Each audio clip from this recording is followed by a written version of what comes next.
먼저 시대적으로 가정에 대해서 어떤 생각을 가지고 있는지 알아보고, 그 다음 참 사랑은 무엇인지, 그 사랑을 전제로 한 배우자와의 성경적인 만남은 무엇인지 알아보겠습니다. 첫 번째 현실 알기 파트로 가정에서 벗어나 비혼과 비출산이 여성의 자아 실현을 이루어준다는 주장이 있는데요. 이에 대한 배경을 알아보겠습니다. 2세대 페미니스트로 유명한 베티 프리던을 아시나요? 베티 프리던은 커리어를 내려놓고 집안일과 아내, 엄마로서의 삶의 회의를 느꼈다고 합니다. 그녀는 어느 날 시몬드 보부아르의 제2의 성을 읽고 그녀가 막연히 느끼던 답답함을 해소되는 경험을 합니다. 이를 계기로 중산층 가정주부의 좌절과 불만을 대변하는 책을 집필했고, 이는 1963년 여성의 신비라는 제목으로 출판하게 됩니다. 프리던의 주장에 따르면 사회는 행복한 가정주부의 이미지를 지속적으로 강요하고 있다고 합니다. 여성들은 결국 이러한 고정관념에 길들여져 가정이 아닌 다른 무언가를 원함에도 그것을 실현하지 못해 내면적 고통과 좌절을 겪고, 이는 결국 자아 실현의 위기를 가져온다고 주장합니다. 그러나 가정에서 벗어나 원하던 자아 실현을 이룬 그녀는 진정한 행복을 찾았을까요?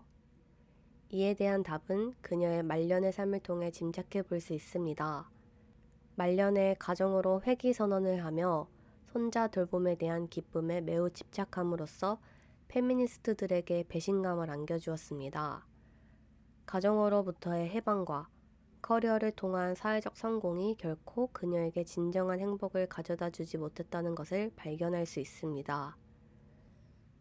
오늘날 우리 사회가 비혼과 비출산이 마치 여성들의 자아 실현을 위한 대안 또는 여성 문제의 해결책처럼 제시하고 있는데, 이것은 여성에게 진정한 행복과 자아 실현을 가져다 주지 못함을 우리는 인지해야 합니다.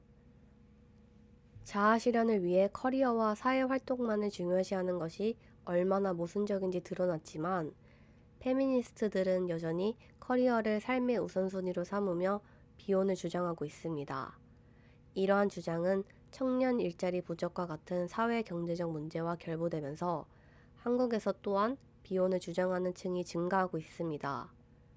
왼쪽의 인구보건복지협회의 설문조사 자료에 의하면 20대 미혼의 47%가 결혼할 의향이 없다고 응답했고, 오른쪽 통계청 자료를 보면 현재와 같은 비혼 추세를 반영할 때 2035년이 되면 생애 미혼율, 즉 50세까지 한 번도 결혼하지 않은 인구의 비율이 2025년에 3배가 될 것으로 예측하고 있습니다. 이와 같이 정치, 사회, 문화 전반에 걸쳐 비혼이 삶의 대안적 형태로 주장되고 있는 현실에서 젊은이들이 결혼하지 않는 것은 시대의 거대한 흐름으로 자리 잡고 있습니다. 결혼은 무덤이다, 결혼은 여성의 삶의 족쇄가 된다 등과 같은 왜곡된 인식이 다양한 매체를 통해 너무나 쉽게 심어지고 있습니다. 부부의 친밀감과 자녀 양육에 대한 보람으로 행복하고 만족스럽게 살아가는 가족들의 이야기는 쉽게 묻혀버리고 맙니다. 그렇다면 페미니스트들의 주장처럼 결혼은 인간을 불행하기만 하는 것일까요? 그렇지 않습니다. 서구에서는 결혼의 긍정성이 학문으로 정립되어 있습니다. 결혼의 긍정적인 영향을 설명하는 대표적 이론으로 결혼 자원 모델 이론이 있습니다. 이 이론에 따르면 결혼한 사람이 그렇지 않은 사람보다 경제적, 사회적 자원을 많이 누리며 더 건강한 생활 습관을 추구하는 경향이 있다고 합니다. 2000년에 실시된 미국의 인구 센서스 조사는 결혼한 사람이 결혼하지 않은 사람보다 더 행복하고 더 오래 살며 경제적으로도 더 부유하고 사회적 자원을 더 많이 누린다고 발표했습니다.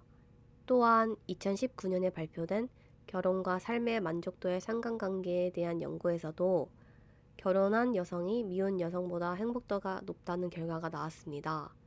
나라별로 정도의 차이는 약간 있지만 동아시아, 북미, 오스트레일리아, 뉴질랜드, 동아시아 여성에 대한 연구 결과 기혼녀의 삶의 만족도가 전반적으로 높게 나타났습니다.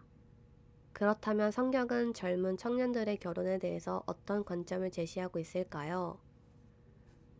우리는 시대와 문화의 흐름에 편승하지 않고 진리이자 생명이며 기준이 되는 하나님의 말씀에서 결혼에 대한 하나님의 뜻을 살펴보아야 합니다. 한 개인의 인생에 가장 중요한 만남이 기다리고 있는 이때에 청년들이 어떤 성경적 기준으로 배우자를 선택해야 하는지 살펴보아야 합니다. 무한 경제 시대의 청년들은 더 유용한 자격증과 더 좋은 직장을 얻기 위해 에너지를 쏟고 있습니다. 그러나 이런 때일수록 나의 삶의 흐름과 속도를 잠깐 멈추고 내가 지금 어디로 가고 있는지, 나의 지금의 인생은 어느 시점에 살고 있는지, 나의 인생에서 가장 중요한 것은 무엇인지에 대해서 생각하며 삶의 우선순위를 점검할 필요가 있습니다. 우리는 이 말씀을 되새겨야 합니다. 청년의 때에 청저주 하나님을 기억하라. 전도서 12장 1절 말씀입니다. 창조주 하나님이 인간에게 부여하신 사명을 생각해야 합니다. 물론 젊음의 때에는 하나님이 우리에게 맡겨주신 이 땅을 정복하기 위해 열심히 공부하고 노력하여 자신의 무기를 갈고 닦아야 합니다. 그러나 그와 동시에 생육하고 번성하라는 하나님의 말씀에 순종하기 위해 결혼을 소중히 여기고 준비하는 자세 또한 필요할 것입니다. 사랑이란 무엇일까요? 사랑의 속성에는 감정적 요소, 우정적 요소, 의지적 요소가 있습니다. 헬라어로는 각각 에로스, 필리아, 아가페로 설명될 수 있습니다. 이 세 요소가 균형을 이룰 때 사랑은 더 건강하고 풍성해집니다. 어느 것 하나 필요하지 않은 것이 없습니다. 일반적으로 처음 사랑을 싹 틔우는 것이 감정적 사랑이라면 이렇게 시작된 사랑이 오래가게 만드는 것이 우정적 사랑이며 사랑이 영원히 지속되게 만드는 것이 의지적 사랑입니다. 사랑에는 감정의 이끌림, 뜨거운 마음, 심장의 두근거림이 존재합니다. 그러한 감정은 우리의 삶을 아름답고 풍요롭게 합니다. 그래서 사랑을 건강하게 발전시키려면 사랑의 감정적 요소에만 의지해서는 안 됩니다.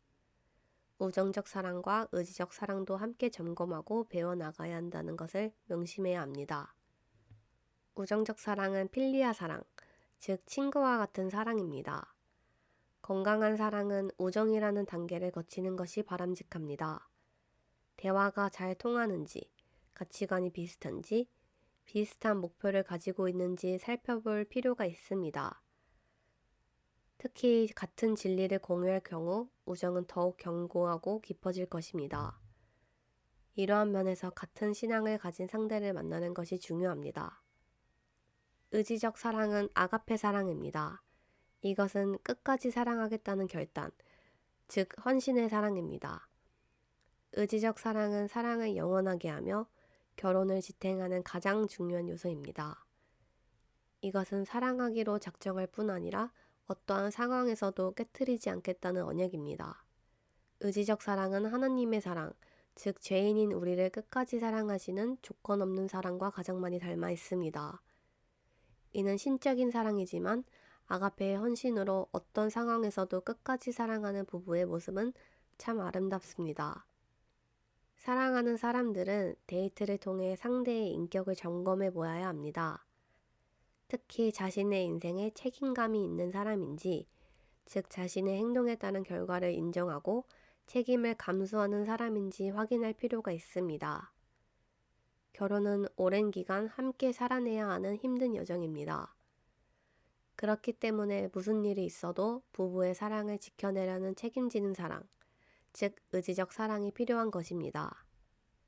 결혼을 앞둔 크리스천 청년들이 배우자 기도를 하는 것을 봅니다. 실제로 많은 크리스천 부부들이 배우자 기도에 응답으로 만났다고 간증을 합니다. 신앙도 성격도 좋고 경제적인 능력도 갖춘 데다 외모까지 뛰어난 배우자를 구하는 기도, 하나님은 어떻게 생각하실까요? 결론적으로 말하면 배우자 기도의 리스트의 모든 조건을 완벽히 충족하는 사람은 이 세상에 존재하지 않습니다. 나에게 부족함이 있듯이 내가 만날 미래의 배우자에게도 부족함이 있습니다. 겉으로는 완벽해 보일지 몰라도 죄인은 우리는 온전할 수 없습니다. 배우자 기도 리스트에 자신을 대입해 본다면 아마도 이내 스스로 위축되는 것을 느낄 것입니다. 이런 배우자 기도는 사실 자신의 욕심이 반영된 것입니다. 그렇다면 우리는 어떻게 배우자 기도를 해야 할까요? 먼저 자신이 좋은 배우자로 준비되기를 바라는 기도를 합니다. 성령의 도우심에 의지하며 나의 진실한 신앙과 성숙한 성품을 위해 기도하고 사치가 아닌 사용 가능한 범위 안에서 건강한 신체, 단정하고 매력적인 외모 또한 잘 가꿔야 합니다. 이렇게 나 자신이 먼저 하나님이 기뻐하시는 모습으로 변화하고 성장하면 하나님의 놀라우신 섭리 안에서 창세전부터 계획하신 단 한 명의 짝을 만나게 될 것입니다. 하나님께서 그 짝을 현실에서 드러내실 때 세상의 안목이 아니라 하나님의 안목으로 그 사람을 알아볼 영적 눈을 갖기를 소망합니다. 이상 뉴 여성으로 다시 살기 3부 사랑은 기쁨이다 심포지엄을 마치겠습니다. 감사합니다.